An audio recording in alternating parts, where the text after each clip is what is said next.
Our other big story this morning, it is now day 2 of the government shutdown, and lawmakers remain at an impasse. The Senate will attempt another vote on a funding bill Friday afternoon. But closed signs are now on federal buildings and at parks, with hundreds of thousands of workers on furlough. The White House says mass layoffs could be coming in the coming days. Meanwhile, Democrats and Republicans continue to blame each other. For the first time since the Democrats have been in politics, they're now saying that unless we get every policy item that we demand, we're going to shut down the people's government. They're trying to take a hostage, and we're not going to let them. Donald Trump and Republicans shut the federal government down because they don't want to provide health care to working class Americans.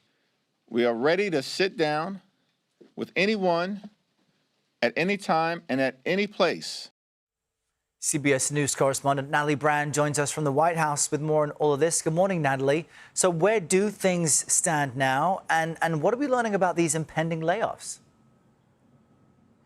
Hi, Errol. Well, sources tell CBS News that during a call yesterday between the Office of Management and Budget Director Russ Vought and House Republicans, he said that layoffs or reduction in force will be coming within a couple of days. Now, it's not clear at this point the numbers that they're targeting, but we know that the Office of Management and Budget put out this memo to agencies directing them to use a shutdown as an opportunity to look for reduction in force and cuts to programs that do not align with the president's priorities. So we'll have to wait and see what the agencies put out there regarding reduction in force. So far, we just have what HHS, Health and Human Services, has put out there regarding the CDC and potential numbers at around 1,500.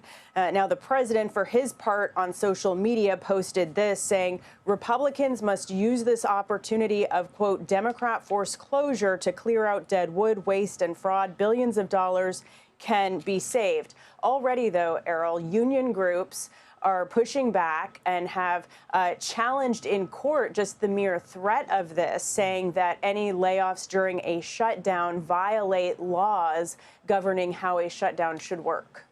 So already some real resistance to that effort. What then are the chances of a funding deal by this Friday vote in the Senate? Still really unclear at this point. If you listen to the statements from leadership across both sides, the leaders still seem really dug in, but there was kind of a glimmer of hope, or at least a sign that some sort of bipartisan conversation is happening. You can, or we all saw yesterday during a procedural vote, this bipartisan huddle, kind of a growing group of lawmakers on the Senate floor. And we know that there are some talks, specifically led by Senator Mike Rounds, Republican of South Dakota, who said, you know, if Democratic members agree to this short-term funding measure, then they could immediately begin conversations on the health care concerns that Democrats have been talking about, an extension of the Premium Affordable Care Act health subsidy. So there are conversations ongoing. We know because today is the Jewish holiday, there are no votes planned. So our next opportunity for that to see if there's any sort of movement will be tomorrow afternoon, is at least what's expected, Errol. All right. And of course, we'll watch that closely. Natalie, thank you so much.